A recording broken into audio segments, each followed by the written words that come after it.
Welcome everybody to today's webinar from A&D Mortgage, What Lies Ahead in the Spring Housing Market. My name is Carl Holman. I'm the Communications Manager here at A&D Mortgage. We're really excited today to have as our featured presenter, Rick Sharga. He is one of the preeminent real estate analysts. I don't know what else to call you, Rick. You can probably chime in here, but he's quoted and cited in almost every major trade publication, Wall Street Journal, CNBC, Bloomberg, I think Fox Business, and a few of the others. So we are really lucky to have him here. I was also lucky enough to work with him at a prior institution, so we've got kind of an established relationship. So before we get started, let's go over a couple of the ground rules. We've got a couple of timed polls that'll happen in 15-minute increments. We'd love to get some feedback from each of our audience members just to see how that goes. We'd also ask you to just turn off your cell phones so you can pay attention. Rick's got tons of slides and tons of really good information to present that'll help, hopefully, you guys expand your pipelines. And then the last part is there is a Q&A panel on your navigation thing. You can either we would prefer you type your questions there, and then we'll answer them once we get through Rick's portion, or if he wants to, we'll probably answer a couple of sporadic questions throughout. But we've got a lot of ground to cover, so we want to try to get through all that information first before we deal with really nitpicky specific questions. So with that, I'll do a quick introduction about the company, but we're going to cover some broad area, economic, housing market, and then some data on foreclosures that'll help you understand where the market seems to be going. So for those of you who are not familiar with A&D Mortgage, we are one of the largest non-QM lenders in the country, pretty much nationwide. We can do business in about 40 plus states. I'll show you the footprint afterwards. We're backed by a company called Imperial Fund. They're our primary investor in the secondary market. So the advantage of that is, as a wholesale lender, particularly with non-QM, we can write our own underwriting guidelines and determine the level of risk that we want to take on any particular loan types. We've been in business now for 17 plus years, and have really grown in the non-QM space, particularly last year, even though it was pretty much a down market for most lenders. We actually grew by about 40%. So I think we've got a lot of the right tools, the right talent, the right tech, and the right educational information that we can help our approved partners get where they need to go. And speaking of where, so this is our footprint. We are, like I said, we're licensed in most states, and in most states you don't need to have a license if you want to do a business loan with us. Those are particularly like the investment and DSCR loans. We do have a wide range of non-QM programs covering bank statements, P&L, jumbos, everything pretty much to cover most self-employed borrowers, entrepreneurs, small business owners. So with that, we'll start off with the first question to you, Rick. What's in store for real estate? Well, Carl, thank you for having me here. Delighted to be able to share some time with you and our guests. We're going to go through, as you said, a ton of information today. Going to go through it pretty quickly. Carl, you feel free to share these slides with anybody who's interested. Yeah, we're going to take a look at the U.S. economy, which kind of is the underpinning for everything that all of us do. We're going to look at the U.S. housing market. Take a real quick snapshot look at the commercial market for those of you that are interested in commercial real estate. We're going to go through what's going on in foreclosures, and then just wrap it up with some closing thoughts on what to expect for the rest of 2023. So, Carl, if we move forward a bit, keep going. First thing to look at when you're looking at the U.S. economy, of course, is the GDP, the gross domestic product, and it's what most economists use as sort of a a quick synopsis of how well or how poorly the economy is doing. You might remember when COVID was first declared a pandemic and the government shutdown took effect. We had the largest single quarter-over-quarter drop in GDP in U.S. history. And that was followed by the largest single quarter-over-quarter gain in GDP in U.S. history. Almost got us back to where we were prior to the pandemic, but not quite. And that was the first of 6 consecutive positive quarters of GDP growth. There's some questions last year early on about whether or not we'd entered into a recession, because you can see there we had 2 negative quarters in a row. And technically, that's the definition economists use to define a recession, is 2 consecutive negative quarters of GDP growth. We really weren't in a recession at that point in time. And you can see that those negative quarters were negative by the slimmest of margins. And in fact, the economy recovered pretty nicely over the last 2 quarters. Interesting to see what's going on right now. There is a huge variance in the projections for what Q1 GDP numbers are going to look like.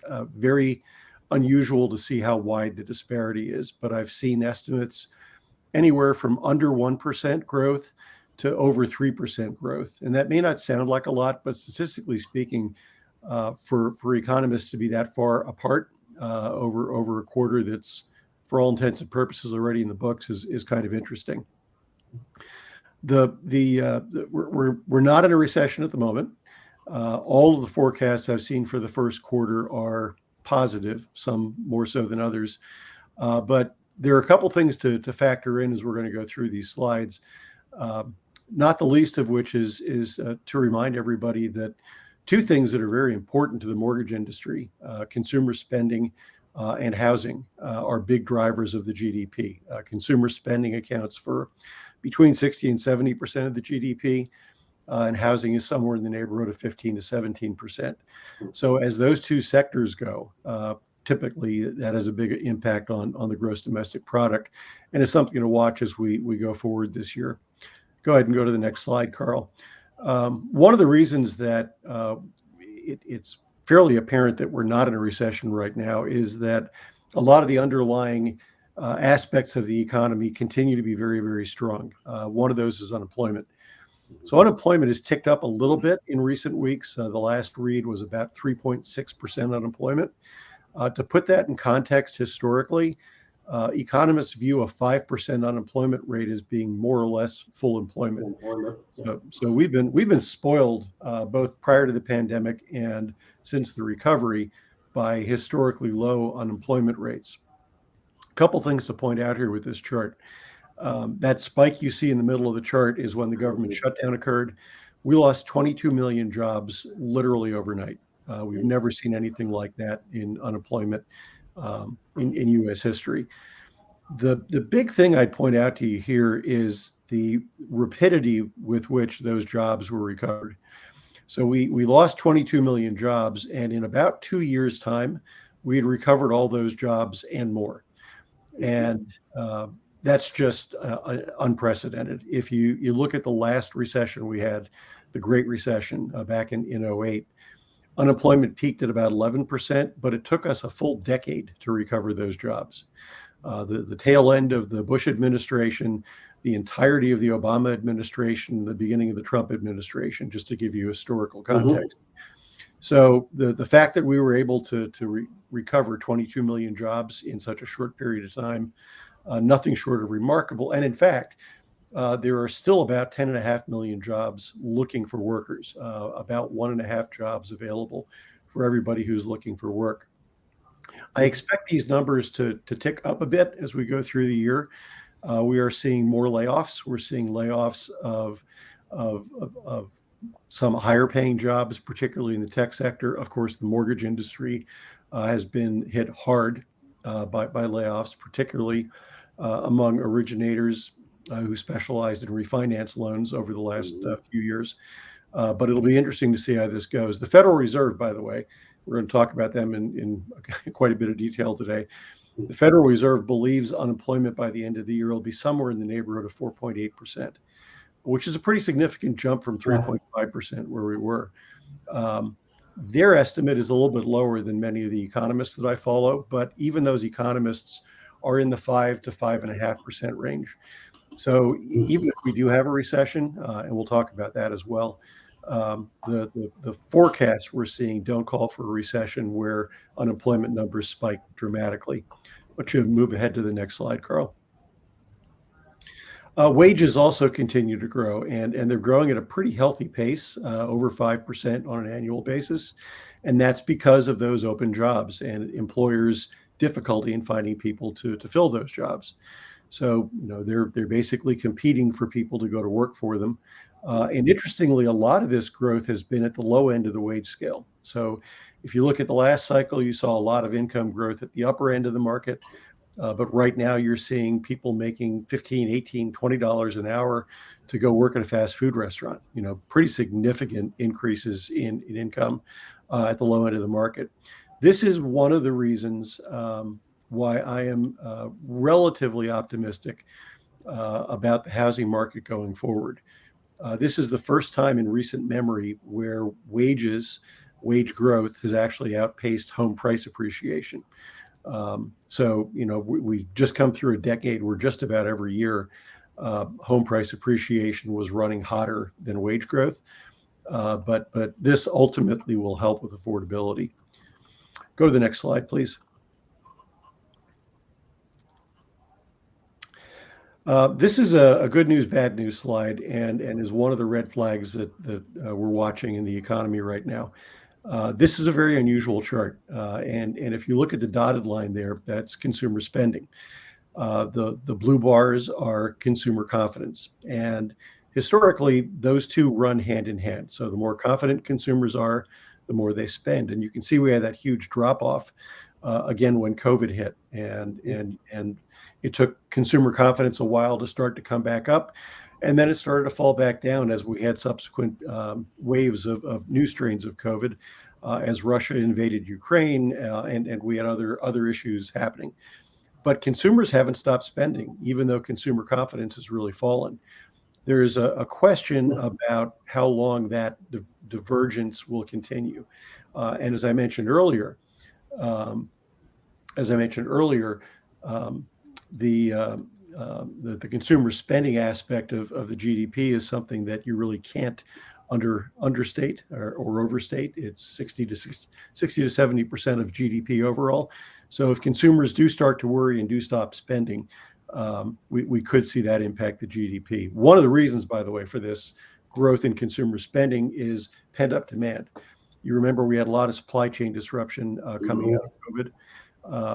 Our household's a good example of that. We spent about a year waiting for a new stovetop because it was on back order somewhere. And so there's a lot of that kind of spending going on. People also spending some of the stimulus funds that they got. So this may be a short-term phenomena that we're going through right now. Let's go to the next slide. And here's the other red flag when it comes to consumer spending. One of the drivers of consumer spending is credit card use, and credit card use is now at historically high numbers. One of the concerns economists have looking at these numbers is a question of whether people are now tapping into those credit cards to make ends meet, and that is a bit of a concern. Another red flag that I don't have a chart for here is that savings rates have gone down. So during the pandemic, savings rates were historically high. And that was, again, as the government was sending out stimulus checks, enhanced unemployment benefits, and the like. Since that ended, we've actually seen savings rates go below normal levels, historically speaking. So two red flags. And the question really becomes, are households now facing the need to spend money by pulling out of savings to make ends meet, or are they running up credit card bills in order to make ends meet? We've seen those movies before. Neither of them has had a particularly happy ending. So those are two red flags that we're watching. I do see a question here in the comment area, Carl. Yeah, I was about to ask you that. Has wage growth outpaced inflation, and if so, by about how much? Yeah, wage growth is still running below inflation. So right now, wage growth is running around 5%. And inflation is running around 6%. So, and if you're looking at that chart that Carl just pulled up, inflation was even a little bit higher than that while we're looking at this wage growth. So even though people are making more money, it feels like less because everything costs a little bit more right now. And the government's inflation numbers, which we're going to get to, you may as well head off to the next slide, Carl. The government's inflation numbers don't even include things like food and fuel, energy costs, because they're considered too volatile. But for those households, particularly those at median levels or below, they tend to be spending a higher percentage of their monthly income on those kind of necessities, and those necessities, inflation rates are running higher than the overall inflation numbers. So it is something we're watching pretty closely. But thanks for the question. The inflation rate here, as you can see, the blue bars have started to come down. So what the Fed has done in order to try and reduce demand across the board for consumer spending does seem to be having an effect. Probably not going down quite as quickly as the Fed would like, but going in the right direction. And this is another reason for a somewhat optimistic perspective that the Fed may be able to scale back its aggression a little bit in terms of what it's done with the Fed funds rate, and allow the economy to settle down a little bit as these numbers continue to go down. I saw a recent forecast by one of the economists at CoreLogic who said if inflation continues to go down just at the rate it's been going down since the end of last year, the Fed would be close to its target rate by the beginning of 2024. Now that's again a fairly aggressive model, but it does show that things are going in the right direction. And the dotted line you're looking at there is the Consumer Price Index, a CPI, which is again one of the metrics that the Fed looks at in order to determine overall inflation. That picked up a little bit recently. It includes some services, it includes some of those necessities we talked about. But it does seem to have plateaued and hopefully will begin coming back down as well. On the next slide, we'll see exactly what the Fed's activity has looked like over the last year. And I'm showing you this to show you how out of character what the Fed has done really is. If you look at the shaded area going back to 2018, 2019, you'll see a more typical Federal Reserve approach. They see inflation starting to go up. And so what they do is they start raising the Fed funds rate to reduce demand and get inflation under control. And they raise it a little bit at a time. And they watch to see what happens. And they raise it sort of step by step until they get where they believe they need to get, and then they can reduce it. You see the huge drop off in the Fed funds rate back in 2020 when the pandemic hit. In order to prop up the economy, that was part of their quantitative easing strategy. And what that also did was have the impact of reducing mortgage rates to historic lows, which is an environment we lived in for a few years. What's happened since then is inflation went up faster than they expected, higher than they expected, and was less, I think the word they used at the time is less transitory than they'd hoped for. So the Fed has pretty much admit that they whiffed on inflation this cycle. And in order to correct that error, they've had to dramatically and aggressively raise the Fed funds rate. And this is the highest they've raised it, and by the highest percentage they've raised it, really in the last 50 years. The last time we saw anything like this was in the 1980s. Now the impact, again, if you see Fed funds rate going up, inflation coming down, does seem to be having the effect they wanted. But there's a concern here, a real concern about going into a recession that we'll see on the next chart, which shows how the Fed has done really over the last almost 80 years when it's come to using the Fed funds rate as a tool to get inflation under control. So this is a chart from Doug Duncan, the chief economist at Fannie Mae, using basically public record data. But what we're looking at here is the last 11 times that the Federal Reserve has raised the Fed funds rate to try and get inflation under control. 3 of those times, where you see the green arrows, they were able to do that and execute a soft landing. And what all 3 of those times had in common was the Federal Reserve started to raise the Fed funds rate before inflation either got too high or got too sticky. The other 8 times, they basically waited too long, had to raise the Fed funds rate higher than what the economy could handle, overcorrected, and basically steered us into a recession. They've already admitted they were late to the game this cycle. So this cycle looks a lot more like the previous 8 cycles where they waited, moved too late, had to overcorrect, and inadvertently, therefore, caused a recession. And there's really no reason to believe they're going to be more successful this time steering us to a soft landing than they were the last 8 times they followed this model. There's another historic data point I wanted to share, Carl. It's on the next slide. That leads me to believe that a recession is more likely than not, and it's the yield curve inversion. I suspect most of our attendees today are folks in the mortgage industry, so we probably don't have to get into a great deal of explanation about a yield curve inversion, but at a high level, typically your yields on a longer term investment like a 10-year treasury bond are higher than the yields on a short-term investment like a 2-year treasury bond. And economists follow this, and the bond market has a pretty good record for predicting when things are going off the rails.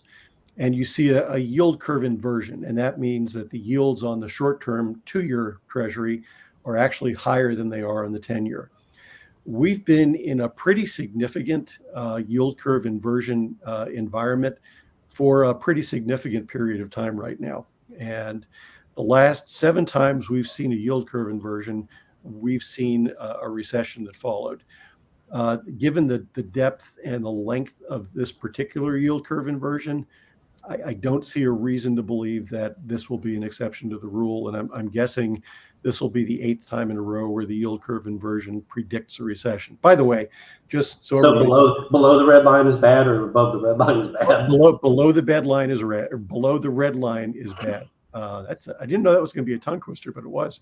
And just so everybody knows, Carl, a yield curve inversion does not cause a recession, but it's a very good predictor of a recession, and that's kind of what we're looking at.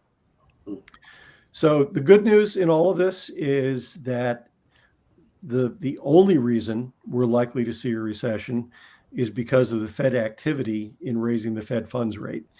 If left to its own devices, the economy would continue to plug along at a pretty healthy rate. And because of that, because of strong job growth, strong wage growth, low unemployment rates, relatively high productivity, and some other and consumer balance sheets, which are actually very, very strong, it's likely that if we do have a recession, it will probably be a relatively short and relatively mild recession. And again, that's what most of the economists whose work I respect are predicting right now. Carl, do you want to read that new question that came in? Actually, I was just looking really quickly at the poll that we had asked about what people's sentiments were about the recession. We've got kind of an even split that we think people will think that it'll happen either later in the year or that we'll go into a soft landing. Let's see, a new question that popped in. When do you expect us to be in a recession? Yes, so I had been looking at Q2 because the economy has continued to be as strong as it has been. I'm probably looking now more toward the economy weakening toward the end of the second quarter and beginning a recession maybe in the third quarter of this year. There's a big X factor that just jumped in over the last couple of weeks as we've seen failures by a number of fairly high-profile banks. So there's some volatility in the banking sector. Depending on who you listen to, that could either prevent a recession by having the Fed scale back its Fed funds rate increases. The credit tightening that's likely to happen in the banking sector could have the impact that the Fed would have itself by continuing to raise rates, or it could hasten a recession if contagion spreads and we have kind of a downgrade in consumer confidence and consumer spending, and it becomes harder for businesses to get the liquidity they need. So it'll be interesting to see how this all plays out. But right now, if I had to guess, I would guess probably Q3. Let's move into the housing market and see the impact of what's been going on. This is from Freddie Mac's Friday report on mortgage rates. They've been bouncing up and down between 6.3 and 6.8% for the most part over the last few weeks. Likely to stay somewhere between 6 and 6.75 as we go through April. Just in a narrow band, but it varies pretty much day to day. This has had a dramatic effect on the market, but I'd point out that I'm in the camp that believes that these interest rates, these mortgage rates, should come down over the course of the year once the Fed stops raising the Fed funds rate. Right now, if you look at the yield on a 10-year U.S. Treasury at roughly 3.5%, and these 30-year rates that, let's say, are at 6.5%, that's 3 full points of a spread between the 10-year yield and the 30-year fixed rate loan. That's at least a full percentage point higher than the usual spread. Usually, the mortgage rate is 1.5 to 2 points higher than that 10-year U.S. Treasury spread. And I believe that increased spread is because of volatility and risk perceived by lenders in the market. So left to its own devices, it's conceivable we could see mortgage rates fall by a full point between now and the end of the year, which would bring us down into the fives. So I'm hopeful that as the year goes on, we see the market stabilize a little bit, and we see those interest rates begin to trickle down into the fives. I believe that's really important for consumer psychology, both for buyers and for potential sellers, as a mortgage with a 5 handle will feel a lot better than something with a 6 or a 7 handle. And I do believe, unless we get an unpleasant upside surprise in inflation, that we've probably seen mortgage rates peak early or toward the end of 2022 for this cycle. There we go. And what's happened, just to show you the impact that those higher mortgage rates have had on the market, look at what's happened to affordability. And before you ask, Carl, below that line is bad and above that line is good. So what we saw was really kind of remarkable as home prices escalated for 131 consecutive months, but affordability continued to be very, very strong. And that was because mortgage rates were at historically low numbers. So there's 3 factors that go into affordability, if you will. One is home prices, which is the one that the media really pays most of the attention to. Another is wages. So, are wages keeping up with home price appreciation? And as I mentioned earlier, they haven't been.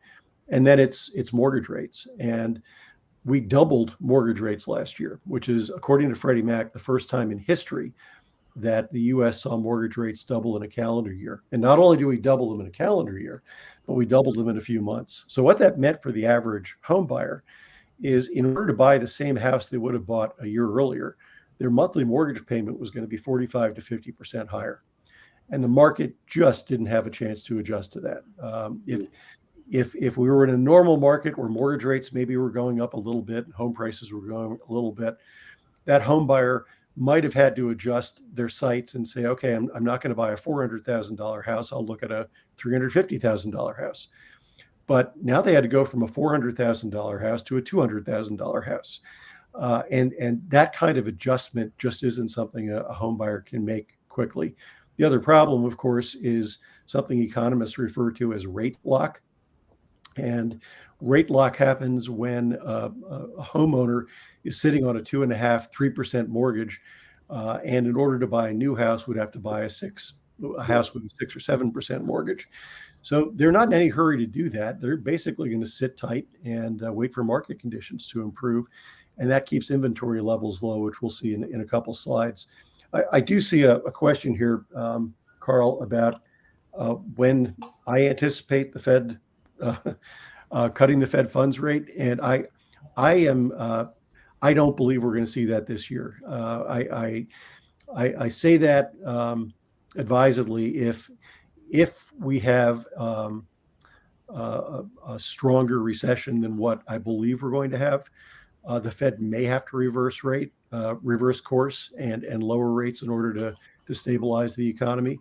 But my best guess is if the Fed is going to start reducing rates, it probably won't be till 2024. Now, that's one man's guess, one man's opinion, so don't take that to the bank. But if you're asking my opinion, that's where I think we wind up.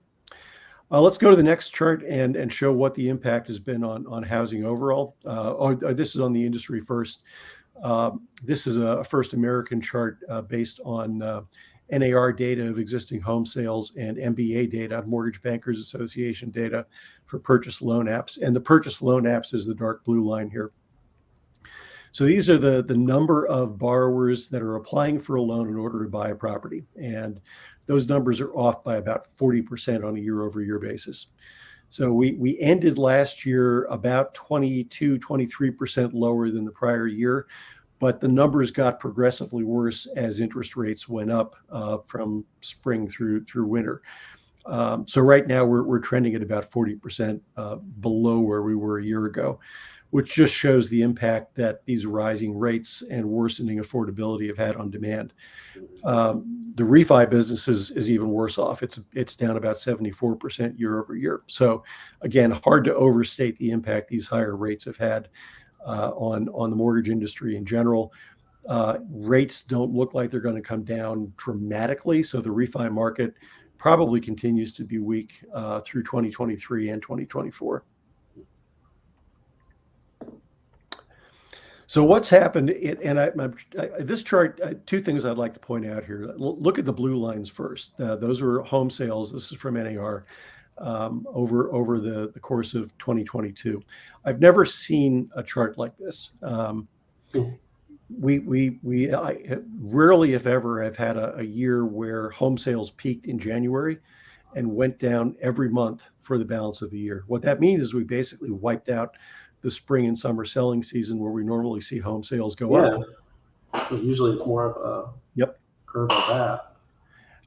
And January again was down below what December was. So we actually had 13 consecutive months where home sales were lower than they were the prior month. That trend was broken in February, but you can see that we're still down on a year-over-year basis. But February was the first time in 13 months we saw home sales increase from the prior month. Remember that in February, we actually had a little bit of a reduction in mortgage rates. I don't think those two are disconnected at all. I don't think that's a coincidence. But we're now at 18 consecutive months where home sales are lower than they were the prior year. And I believe we wind up this year lower than we were last year in terms of existing home sales. Last year, we wound up somewhere between 5.1 and 5.2 million home sales. This year, I believe we're going to wind up somewhere between 4.3 and 4.4 million. And significant drop, partly because of affordability and prices. According to NAR, the median price of a home dropped for the first time in 131 months in February. It was off by 0.2%, which is, a marginal drop, but still the first time it went negative in 131 months. So February is pretty significant. Why don't you go to the next slide, Carl? One of the other reasons I don't expect to see home sales go up too much, in fact, go down, is because inventory levels continue to be low.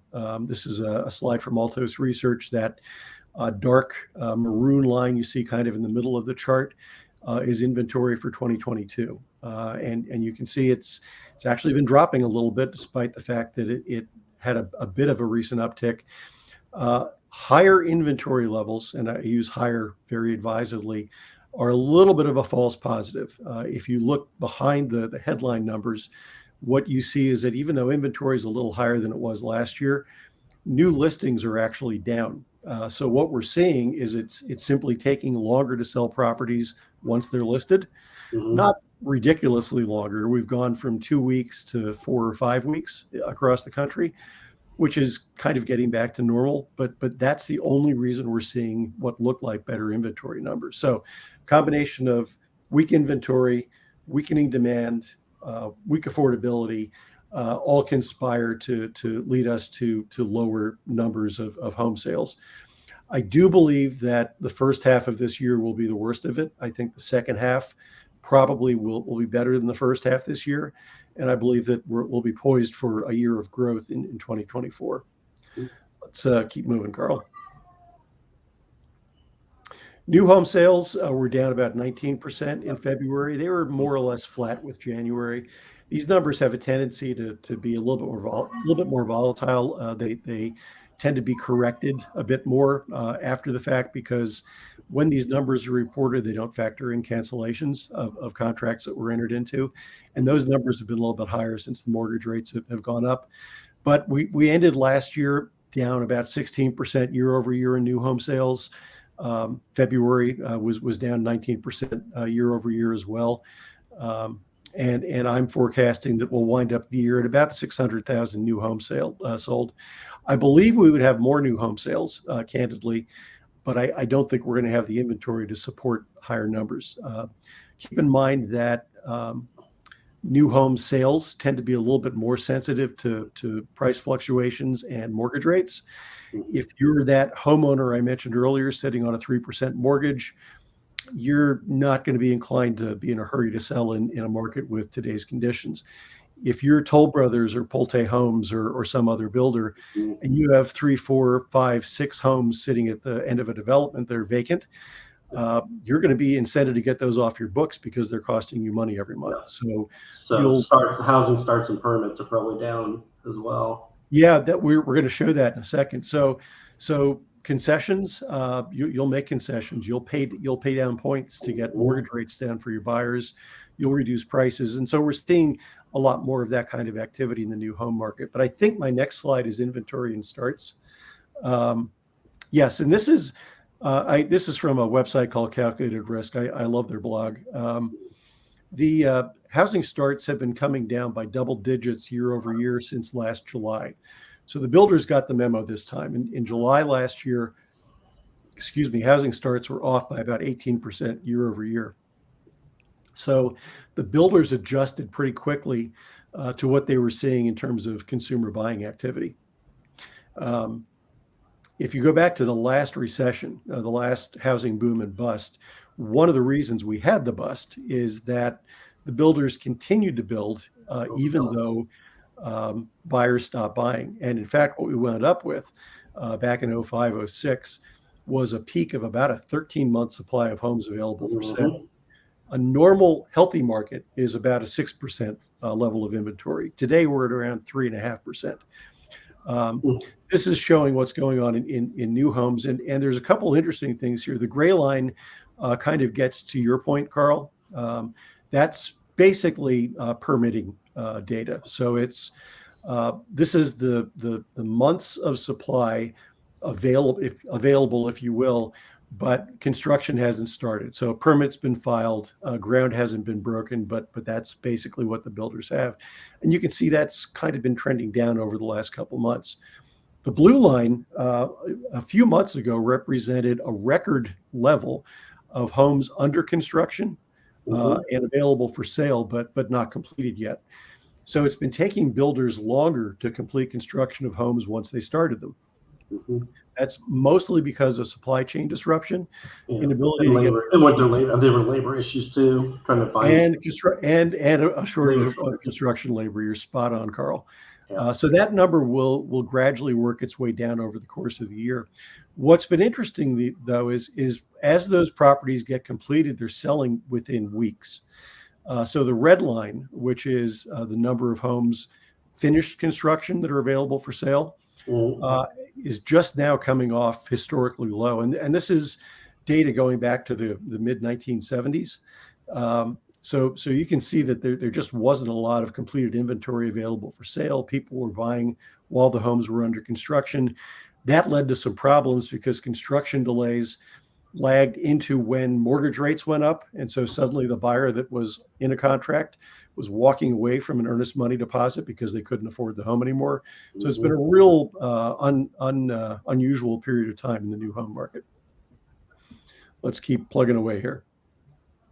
So I mentioned that the NAR pointed out that median home prices had come down by 0.2% in February, first time in 131 months.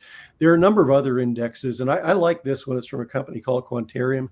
It's their Terra Index, and it shows what's gone on year over year and month over month across the country. And you can see that there are a number of states where we've seen home prices decline fairly significantly on a year-over-year basis. In some of those cases, they've reversed a little bit, and we've seen month-over-month numbers improve. But the majority of the states across the country, on a year-over-year basis anyway, prices have continued to go up. They're going up now much more slowly than they were a year ago. So there was a Case-Shiller report that just came out today that showed that the year-over-year home price appreciation was 3.8%. So still going up. That's getting back close to normal levels of appreciation, which are usually 3.5% to 4%. But compare that to where we were, a year ago when home prices were going up 15, 18, 20% year over year. So you can see that appreciation rate has really come down pretty dramatically. Go to the next slide. We'll look at this a slightly different way. And this was from an article that was just published in the Wall Street Journal, I think yesterday. So you're getting pretty current data. And this really shows something I've been telling people for a number of months now, in that we're probably going to see home prices go down nationally this year. And I'm anticipating that they might go down somewhere in the neighborhood of 5% or a little bit less than that. But it's going to be a very localized market correction. And this is data from Black Knight and their home price index. But what you see here is that prices are declining very rapidly in Western states, particularly in markets like San Francisco and San Jose, and up in the Pacific Northwest. And you'll also start to see home prices come down in some of the so-called Zoom towns, Las Vegas, Phoenix, Boise, Idaho, St. George, Utah, Salt Lake City, some of the markets that had just dramatic over-the-top home price growth coming out of the pandemic. And probably are now correcting pretty dramatically. So, as a loan officer, a broker, a real estate professional, anybody in the financial industries, you need to really understand what's going on in your market rather than paying attention so much to the national numbers, because every market's going to be a little bit different. And it would not surprise me a bit to see states in the Southeast, the Carolinas, Tennessee, Georgia, Alabama, Florida, continue to see home prices going up over the course of the year, even as some of the other parts of the country see prices go down. Part of this is due to what's on the next chart, which is an unusual migration pattern that we've seen since the pandemic. This is a chart from CoreLogic, and it shows the bigger dots that you see on the chart, the red dots there, are markets where we've seen migration out. And so again, high price, high tax states, California, Illinois, and New York in particular, have seen a lot of migration out. And unlike prior cycles, it's not necessarily migration from, say, a Los Angeles to a Riverside or another lower price market in the state, or a New York City to somewhere outside of the metro area. In many of these cases, people are moving to different states. And we saw a bunch of that right after COVID hit, as people look for healthier environs, but it's continued. And, just to give you a kind of personal anecdote, my adult son and his girlfriend are talking now about what state they'll need to move to in order to be able to afford to buy a house, because they understand that with a median price in California of $750,000, very unlikely they're going to be able to buy their first house here. So I think that's something we'll continue to see. And the next chart shows where markets are seeing the most dramatic migration. This is also from CoreLogic, and it shows the ratio of people moving out to people moving in. And I know this is probably a little bit hard to see, but if you're looking at markets like, Los Angeles, San Jose, San Francisco, the ratio of people moving out to people moving in is about 5 to 1. So major metros across the country, you'd add in New York and Boston and Chicago to that mix. You're continuing to see that kind of migration outward. And it doesn't look like a pattern that's going to be ending particularly soon. The work from home environment has been a big part of this. We've seen construction, particularly in the commercial market, in some lower priced regions. And interestingly, as people are moving into those markets, they're not moving like they did in prior cycles, to a bedroom community where they move to where they can afford to buy a house but commute into the city. They're now moving out for a job and staying there, and that's creating more jobs in those markets. So it really looks like this might be a structural shift in migration patterns across the country. Let's keep moving. And I mentioned commercials, so this is probably a good segue, and I'll get through this section fairly quickly. The bottom line here is commercial, if we go to the next slide, maybe even more vulnerable than the residential market right now. Overall sales of commercial properties were down by 62% in the fourth quarter of last year, and commercial sales data lags a little bit, so this is the most recent data available. And it was down 23% compared to Q3. For those of you in the commercial market, you know that's a pretty remarkable thing to have happened, because the fourth quarter is usually the highest quarter in terms of commercial sales. It's the quarter where people are trying to get properties off their books before the new year starts. It's the quarter where buyers are trying to spend their budget so they don't lose them by the end of the year. And for the quarter to be down 23% from Q3 and 62% from Q4 of the prior year, a pretty remarkable occurrence. The office sector is the most vulnerable. In some of the cities I mentioned a minute ago, the out migration in areas like San Francisco and Los Angeles and New York, in some of those markets, you're looking at vacancy rates in commercial office buildings in the central business districts of 40 and 50%. And in New York, you're seeing a record amount of subleasing as people aren't moving back into their offices. Yep. Yeah, I've seen that here where I'm at. Say that again, Carl. I said I've seen a lot of that even where I live up in North Florida. Yep. Places, as soon as people went remote, they started scaling back their overhead by cutting off office space. And I suggested early on in the pandemic that we probably wouldn't see the full impact on the office market for a couple of years because long-term leases tend to protect building owners. But right now it's just causing all sorts of havoc in the market. And you can see on the next slide that this has not been isolated just to offices. If you look at industrial facilities, retail facilities, multifamily sales, all of the deal volume declined in the fourth quarter and wasn't particularly strong in the third quarter either. This has had a predictable impact on prices, as you'll see on the next slide. Prices have fallen dramatically since peaking early in the year. So overall, the price index, according to Real Capital Analytics, which is now owned by MSCI, was up only 0.9% year over year, but it's been falling month over month. And in December, prices actually fell over a point from the prior month. Apartment prices, which had been soaring earlier in the year, are down we're only up 1.9% in December. And yeah, go ahead to the next chart. So rents are starting to finally taper off. Well, rents are tapering off. Vacancy rates have come back off all-time lows, and candidly, the financing charges are a big factor here as well.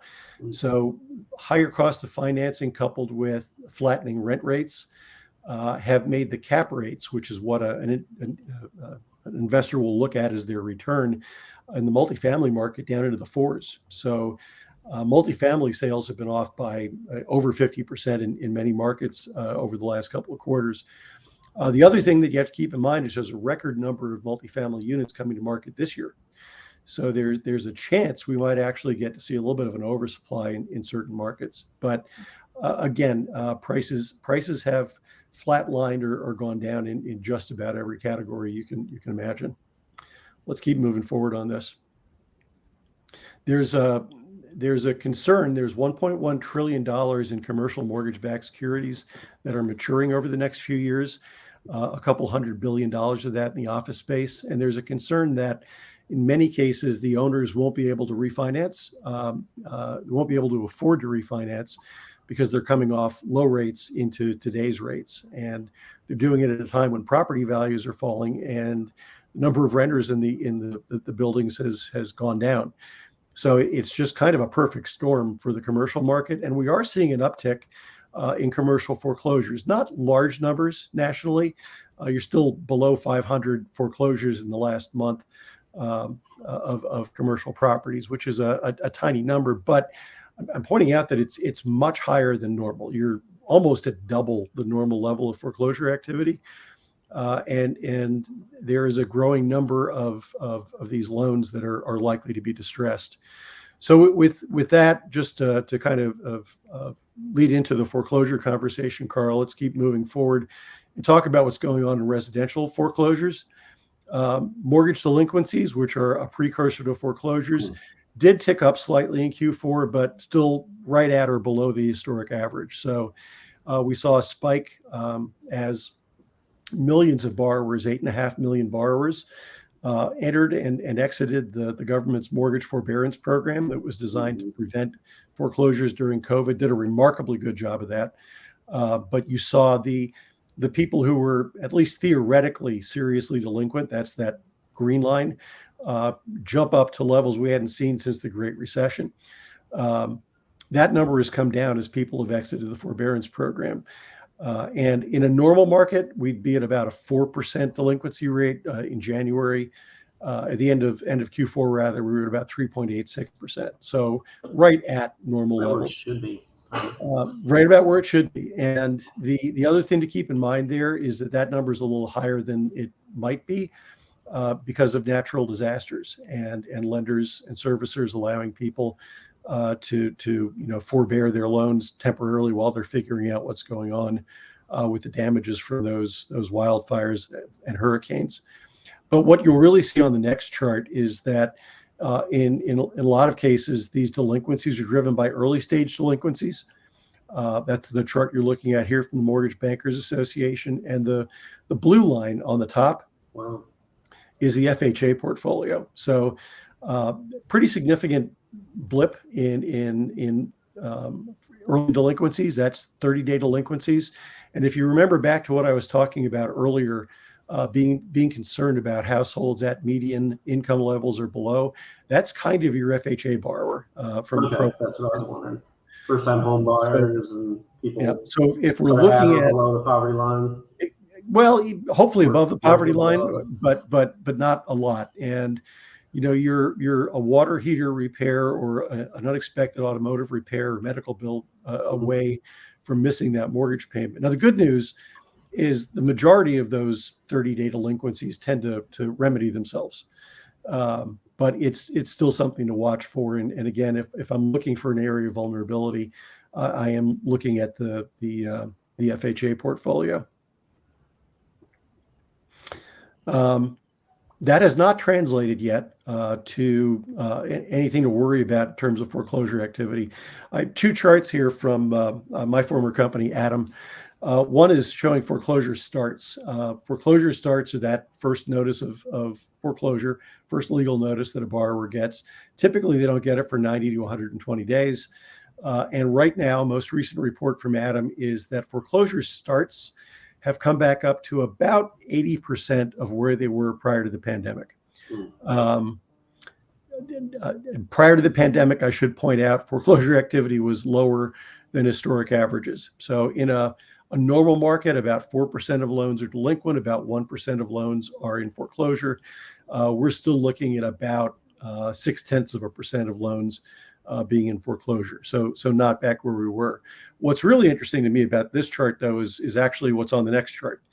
We're seeing foreclosure start activity get close to where we were prior to the pandemic, but repossessions, REOs, aren't anywhere near where they were prior to the pandemic. We're less than 30% of the level of repossessions we saw prior to the pandemic. Now, part of that could be timing.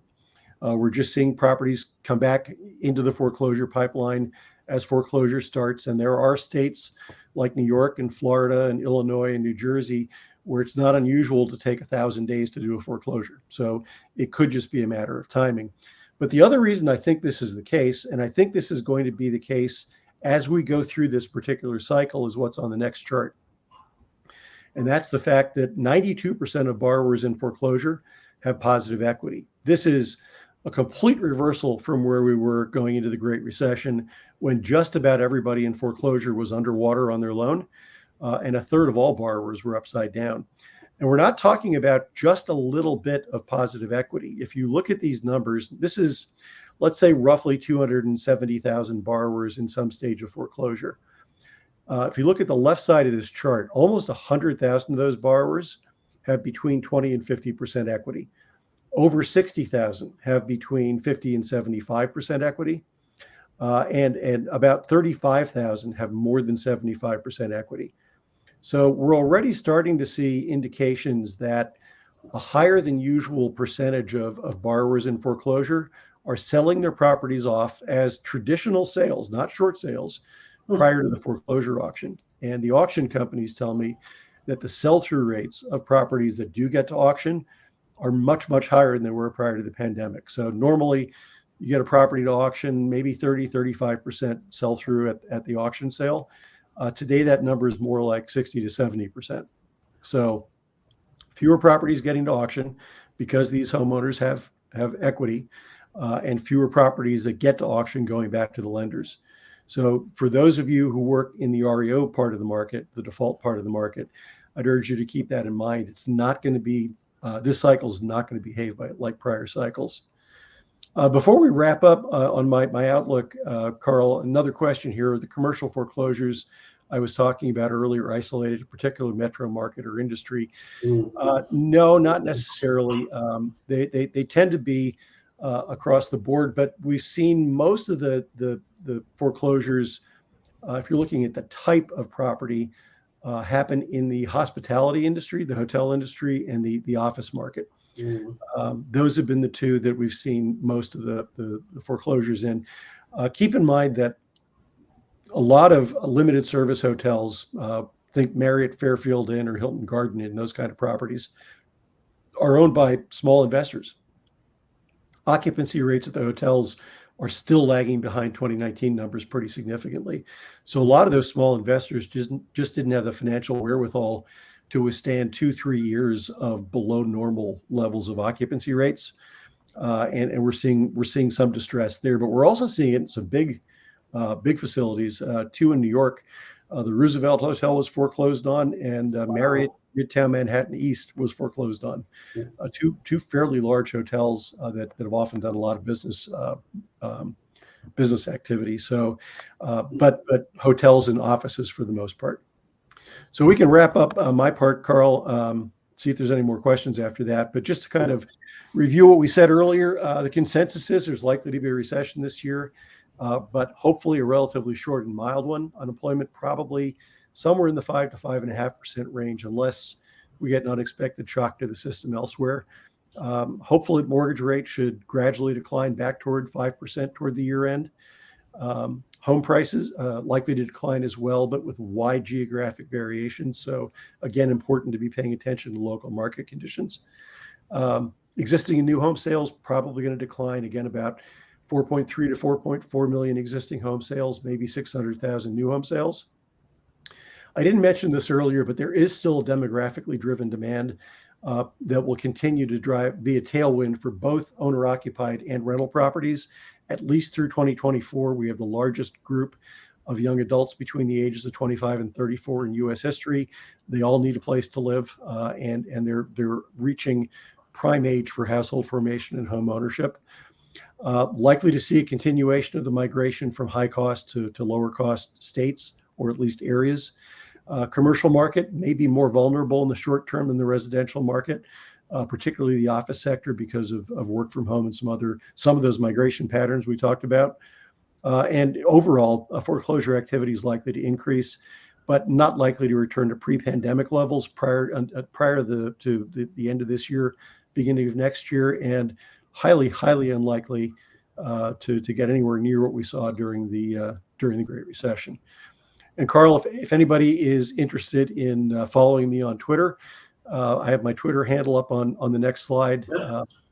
Feel free to email me with any questions you might have if we don't get to them today. But really appreciate everybody spending some time with us. And Carl, thank you again for inviting me. Yeah, what's really interesting is there was a report that actually came out this morning from NAR. I'm not sure if you had a chance to see it. That's actually not contradicting you, but they're saying that the Gen X or the millennials aren't going to be the biggest drivers this year. They seem to indicate it's going to be Gen X and boomers. So you're going to start to see a bit of a shift go back that way. So I'll send you the report. I just saw it on National Mortgage Professional this morning. Yeah, well, I saw the headline. I didn't get a chance to look at the report, but that actually kind of makes sense. Millennials have been the biggest first-time buyers, Mhm. and this is probably the least friendly market I've seen in 20 some years for Yep. first-time buyers. They have the biggest affordability issues, and there's very little entry-level inventory. So it wouldn't be a surprise that Xers, who are move-up buyers, Yep. might be a bigger driver this year, and maybe we'll finally see boomers start to downsize a little bit, which they've been very reluctant to do over the last decade. So this is a good question to ask you since we've got all this data, particularly for the brokers. Where do you sort of see the sweet spot for 2023? I mean, should they be looking in some of those less dense markets where some of your charts showed a lot of housing appreciation, like in Vermont, South Dakota, really less dense areas? Now, I don't know what housing availability looks like in those markets, but instead of just, I mean, I think the obvious is trying to focus on California, Texas, Florida, New York, the big major metros. But do you see any hidden places or little hidden gems? Well, the difficulty for a broker is trying to service a borrower in South Dakota if they live in Florida. Probably not a great match, but I think what you offer as a broker is going to vary a little bit based on where you are in the country. If you're in one of those markets, and South Dakota is probably a good example, where you're seeing property values continue to increase, or Tennessee, or most of Florida, or the Carolinas, you have an opportunity for home equity loans, for HELOCs, in addition to purchase activity. If you're in a market like San Jose where prices are falling 10, 12% year over year, you're probably going to be focusing on purchase loans, and probably focusing on either move-up buyers or first-timers who might be able to afford something as wages go up and home prices go down. Might be an interesting market for referrals as well, as people are moving out of state. So again, Where do you see don't laugh, since it's going to be an obvious question for us since we're so big in non-QM. Do you see a big opportunity for non-QM? I mean, you've got housing affordability issues, markets where I do home because prices are growing. Yep. I do because of affordability, but maybe even more so than that. We've seen a lot of people quit their jobs and become entrepreneurs, start their own business. And of course, those borrowers have a hard time qualifying for a conventional loan. So might be some non-QM opportunities there as well. Good segue for my section. So one of those smart things that I think our brokers can do if they're not already working with us is to try to become a partner in our approved broker network. We've got a lot of good reasons for it. Obviously, we've got a fairly streamlined loan process. We've invested a lot over the last year and a half in our own internal technologies that allow us to do pretty much 24-hour turn times. We've got a lot of expertise here within, people, particularly within dealing with non-QM borrowers and sort of out-of-the-box situations. And because we do our own underwriting, we're allowed to grow our own loan solutions. So we're always bringing new stuff to market, adapting and keeping up with what's going on beyond just what the conventional GSEs can do. And again, we've got flexible underwriting, so we can deal with the quirks. So for those people, if you are not an existing broker and you can get a broker package in, we'll be doing a broker orientation in a couple weeks. Gives a high-level overview of our products, the various technologies that we have, and how we can help you guys grow your pipeline. Then we're going to be working in about a month from now. We'll do another one in this expert insight series about working smarter so you can broker more business. We know leads are sort of slow, so we're going to try to help you guys find sort of low cost, low effort ways to do some lead gen. And then we repeat the broker orientation usually again the mid part of the month. I'm kind of formulating an expert insights for May that may look at some of the new AI technology. I'm trying to get some speakers for that. And then if you guys want to stay engaged and follow us, you can scan the QR code. And that'll take you to a page where you can sign up for all the various social media platforms that we're on. And we're in all the big ones: Instagram, TikTok, YouTube, Facebook, LinkedIn. And so you can follow both Rick and us. And then there'll be, as you go to log out, there'll be a brief little, I think it's a 3-question survey just to let us know how we did, and if there's any topics that the brokers would like to get some more information on. I am not seeing any additional questions pop up on either panel, so I think we've covered quite a bit of ground. We are recording. Again, as I put a notice up a couple times, we are recording this. Once it processes, I'll post it on YouTube and send a link out along with a copy of Rick's presentation and contact information to everybody out there. So again, I just want to thank all of our folks who attended, and most especially you, Rick, for putting together all the data. There's a lot here that I think people can digest and hopefully, see ways that they can get some more business for themselves over the course of the next year, especially if we start to see the recession you might be predicting, or hopefully we'll get the soft landing that I think in the poll questions that we saw, we give you the quick answers. Most people thought that we will probably stay flat on home pricing, and that foreclosures probably will stay below the pre-pandemic level. So looks like there's a decent amount of optimism out there for the people who participated in our polls. So thanks, guys. That's good information. At least broker sentiment is not quite as grim as I think every news outlet wants to make us think that it is. So again, thank you everybody for your time today, and we appreciate you coming out to see Rick. Again, we'll give you his contact information to get everybody going. So I will stop the broadcast here. Thank you, everyone.